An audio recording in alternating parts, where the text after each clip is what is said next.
Қайырлы күн достар, бүгін біз сіздермен қызылшадан жасалатын өте оңай, өте дәмді салат дайындаймыз.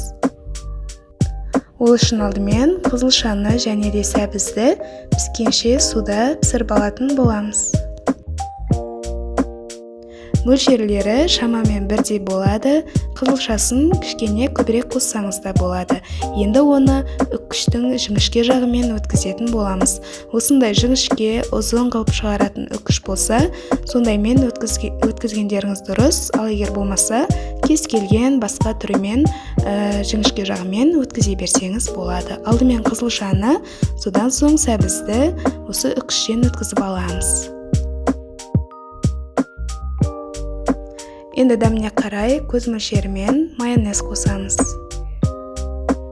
Және жақсылап араластырамыз.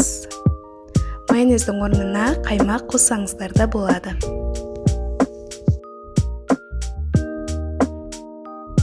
Ұсақталған сарымсақ саламыз. Араластырамыз.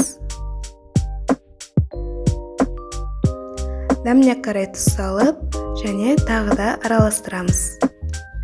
Осымен бізде салат дайын болды. Өте оңай, өте қарапайым түрде жасалады. Аз ғана ингредиенттен осындай дәмді салат дайындап көрсеңіздер болады. Әрі пайдалы, әрі өте дәмді салат. Рецепт ұнаса, лайк басып, пікір жазуды ұмытпаңыздар.